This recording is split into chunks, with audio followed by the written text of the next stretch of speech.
hace un daño, todo aquel que hace un daño está obligado a reparar.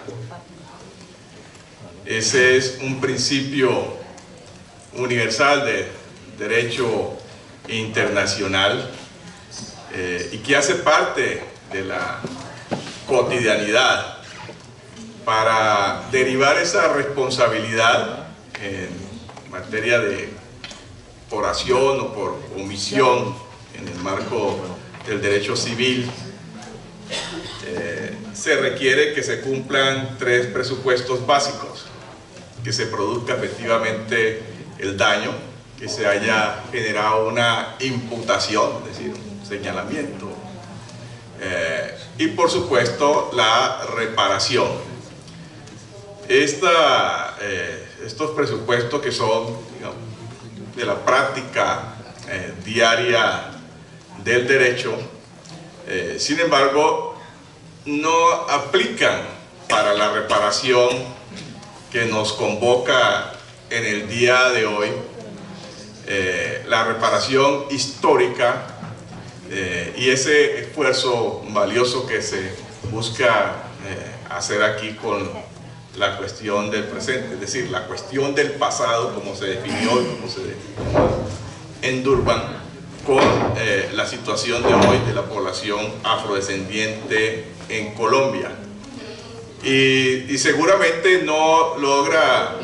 interpretar esos presupuestos porque la dimensión de los hechos que nos ocupan durante estos días en este seminario y la temporalidad que subyace alrededor de esto, pues no coinciden con estos presupuestos básicos del derecho internacional. Ya Edna nos narraba algunos hechos históricos que han derivado en acciones de reparación, creación de algunas comisiones y medidas que se han adoptado a nivel internacional, pero evidentemente para el caso que nos ocupa, la cuestión de los afrodescendientes, por su dimensión, insisto, estos y otros ejemplos, como tienen que ver con el Holocausto judío, recientemente los progresos que se están dando en reconocimiento de medidas en favor de la población gitana en algunos países de Europa, y muy seguramente dentro de unas décadas estaremos predicando medidas de reparación por las formas contemporáneas o en favor de las víctimas de las formas contemporáneas de esclavitud, incluidas las víctimas de hechos de la esclavitud moderna, en lo que hace referencia a la tráfico, a la trata de mujeres con fines de explotación sexual. Y muy seguramente en un futuro también tendremos que reflexionar sobre eventuales medidas de reparación por la tragedia del Mediterráneo, que está implicando la muerte alrededor de un promedio de 7.000 personas al año de las poblaciones migrantes de distintas regiones del mundo, particularmente o incluido el África subsahariana hacia Europa. La reparación que nos convoca en este momento, por lo que, insisto, Durban, la Conferencia Mundial contra el Racismo, la Discriminación Racial, la xenofobia y demás formas con esa intolerancia, realizada en Durban, Sudáfrica, en el año 2001, denominó, digamos en su jerga, la cuestión del pasado. Tiene 3 requisitos de procedibilidad, diría desde el ámbito del derecho. Es decir, hay 3 presupuestos básicos que son importantes poner sobre la mesa para demandar medidas de reparación en relación con un grupo social como el afrodescendiente, en virtud a los hechos del pasado. En primer lugar, coincide, y Caricón comparte esta visión, en la necesidad de que los hechos estén plenamente documentados. En segundo lugar, que las víctimas estén debidamente identificadas. Y en tercer lugar, que aquellos hechos respecto de los cuales se predica o se demandan esas medidas de reparación estén revelando consecuencias, es decir, que las consecuencias de esos hechos estén vigentes en relación con el grupo social, en este caso los afrodescendientes. Estos tres presupuestos indudablemente se cumplen a cabalidad cuando se alude a la población afrodescendiente. Que los hechos estén debidamente documentados, la propia Conferencia Mundial contra el Racismo, en su declaración y plan de acción, reconoció que la esclavitud y la trata de esclavos, en particular la trata transatlántica, fueron tragedias atroces en la historia de la humanidad, no solo por su aborrecible barbarie, sino también por su magnitud, su carácter organizado y especialmente su negación de la esencia humana, que constituye y siempre debieron haber constituido un crimen de lesa humanidad. Esa definición o esa decisión, ese pronunciamiento de la conferencia de Durban es uno entre tantas evidencias que dan cuenta de el reconocimiento de este hecho histórico y de la dimensión que implicó para la humanidad. De manera que este requisito de procedibilidad, diríamos que se cumple plenamente en el caso de la población afrodescendiente. El segundo requisito, que tiene que ver con la identificación de las víctimas, justamente junto con la cuestión del pasado, es decir, las reparaciones, la cuestión de la islamofobia, fue uno de los hechos más controversiales, es decir, de los asuntos contenciosos en esta conferencia de Durban. Y para los efectos que nos ocupan bastaría con reconocer, de hecho hoy evidente, justamente como producto de este proceso, que ya es universalmente reconocida la existencia de más de 200 millones de afrodescendientes en las Américas, cerca de 10 millones en Europa y otro tanto en el resto del mundo, de manera que las víctimas de la trata transatlántica y de la esclavitud están plenamente identificadas. Su estatus jurídico como tal y los desarrollos tendientes a favorecer o que están desencadenando las posibilidades o afincan las distintas acciones que se están desplegando, han logrado su punto máximo con la resolución 68/237 de la Asamblea General de las Naciones Unidas, por la cual se proclamó el Decenio Internacional de los Afrodescendientes, la resolución 69/16 de 2014 y por supuesto las 5 o 6 resoluciones que ya ha adoptado, por ejemplo, para el caso de nuestra región, la Organización de Estados Americanos. Es decir, hoy en el concierto internacional y a partir de la conferencia de Santiago, ¿sí?, y de la conferencia de Durban,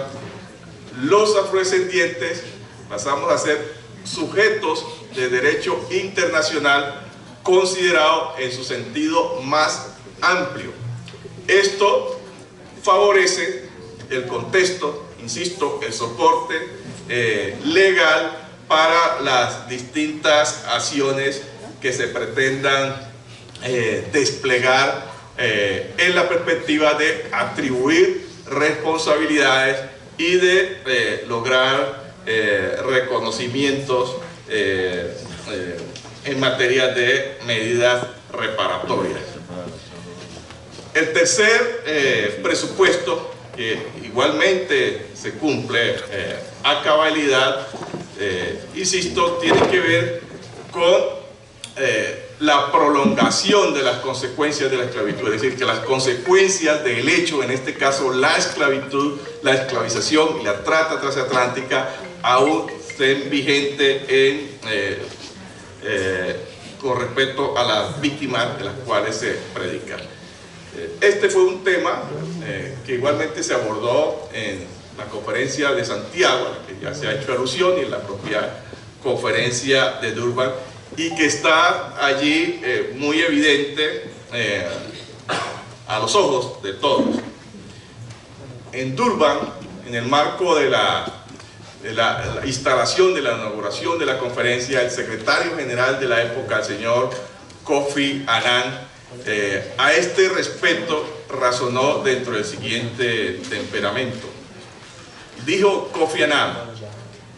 se hace más difícil determinar culpabilidad cuando las injusticias se han cometido en el pasado lejano, pero sus efectos permanecen. El dolor y la rabia todavía se sienten. Los muertos, a través de sus descendientes, claman justicia.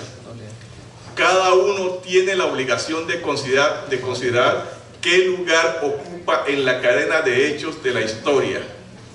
de las injusticias.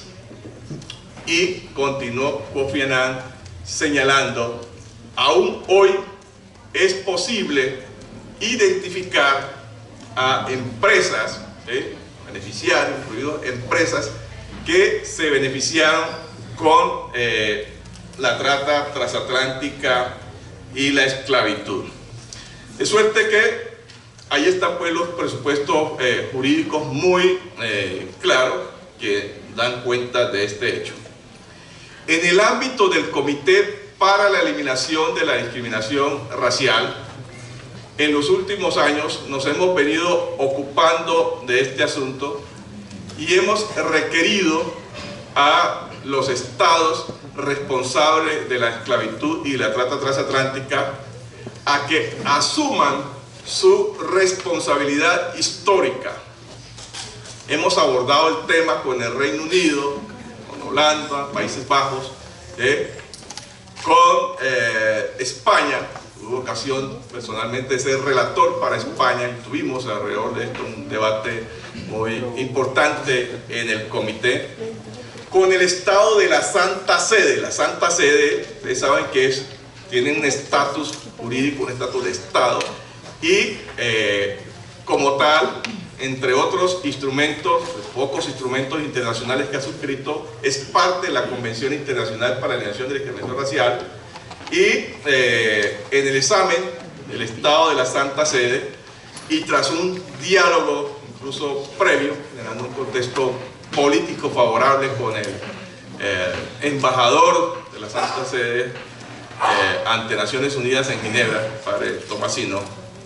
llegamos a la construcción de un párrafo sobre este particular que quedó consignado en los siguientes términos: el comité acoge con satisfacción la voluntad expresada por la delegación de la Santa Sede de publicar una encíclica o formular otro tipo de declaración pública adecuada en que se aborde la importancia de combatir la discriminación racial de que son víctimas los afrodescendientes, lo que en opinión del comité puede contribuir de forma importante a proporcionar reparación moral por la participación de la Iglesia Católica en el tráfico transatlántico de esclavos y en las despiadadas políticas del colonialismo en África. El comité alienta al Estado parte a que celebre un diálogo de alto nivel con representantes de los afrodescendientes sobre el papel de la Iglesia Católica en el tráfico transatlántico de esclavos y sus consecuencias. A este respecto, el comité alienta a la Santa Sede a que tenga en cuenta el Decenio Internacional de los Afrodescendientes, etcétera, etcétera. Es decir, este fue un tema central en el diálogo que sostuvimos con la Santa Sede. Pero bien, surge para los efectos que nos ocupa un desafío, una tarea, y es cómo conectar, en el caso particular de Colombia, la cuestión del pasado con la situación actual de la población afrocolombiana. Es decir, si existe lo que aquí ayer Mirel señalaba, digamos, ese continuum, ¿sí?, histórico, esa conexión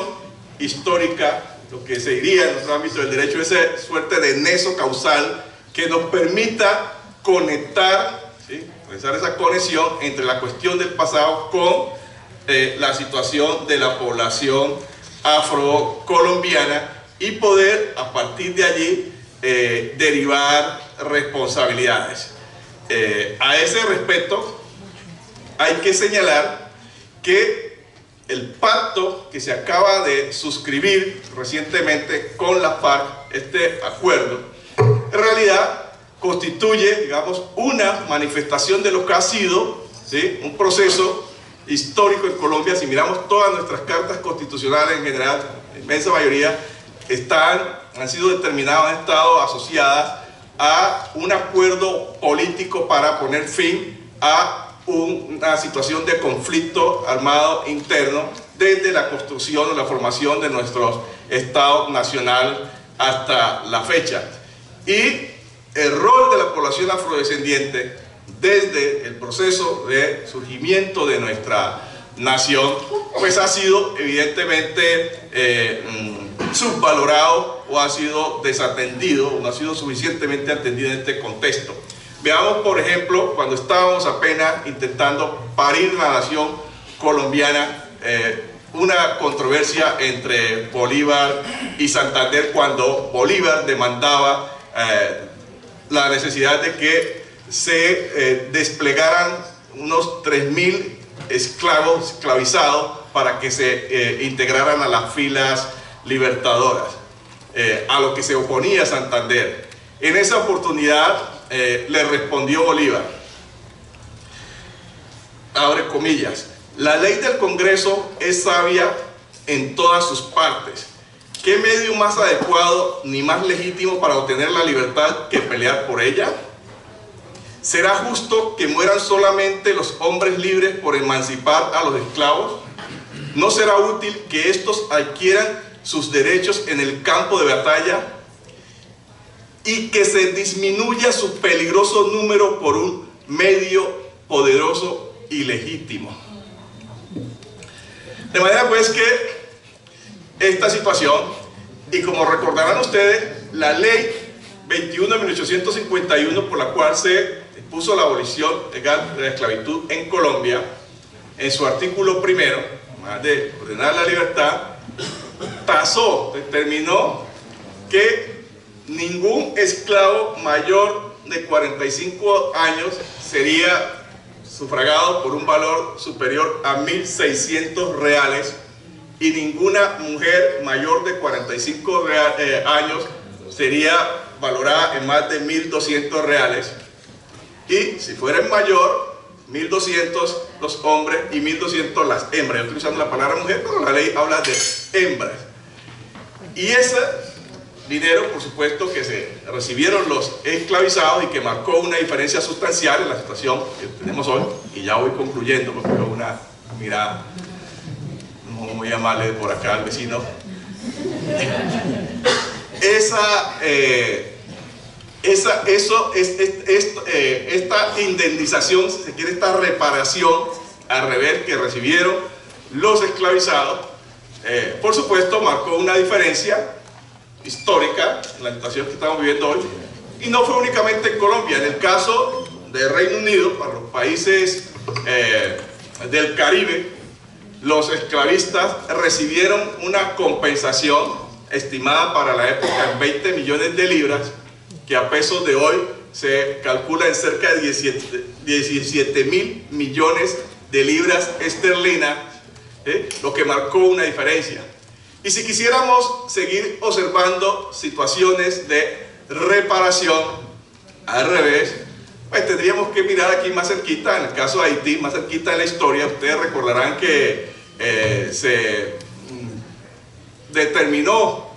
se planteó que el presidente de Haití en su momento, en 2004, Bertrand Aristide, fue obligado a separarse de su cargo de presidente por presiones de Estados Unidos y Francia en el marco de su accionar tendiente a demandar reparación histórica del Reino Unido, de Francia, perdón, Haití, Bertrand Aristide venía demandando medidas de reparación como consecuencia de las medidas que en su momento, insisto, en esa reparación al revés, se tuvo que pagar Haití en favor de Francia por la libertad de la población esclavizada y que se prolongó hasta mediados del siglo pasado, digamos, los requerimientos por parte de Francia. Todos estos hechos, digamos, históricos, ponen en evidencia la necesidad de equilibrar. Pero estábamos hablando del nexo, del continuo entre la cuestión del pasado y la cuestión del presente en la perspectiva de una reparación colectiva en Colombia a la luz del decreto Ley 4635 de 2011 y lo que sería la esclavización. ¿Qué medida adoptar en este contexto? Lo señalaba mi colega hace un momento, que las medidas de acción afirmativa podrían ser, entre otras, unos mecanismos idóneos en esta perspectiva. Y evidentemente, aquí en Colombia, creo que tenemos la oportunidad, y por vía de fast track, bien debería poder adoptarse una ley de igualdad de oportunidades que incluya cuotas para la población afrodescendiente, que es uno de los ámbitos que hemos venido promoviendo, en la perspectiva de que esta población pueda beneficiarse en el marco de los acuerdos de paz, que tiene una frase muy importante, este capítulo étnico, que lideraron aquí algunos voceros nuestros, y es que incluye la expresión deuda histórica.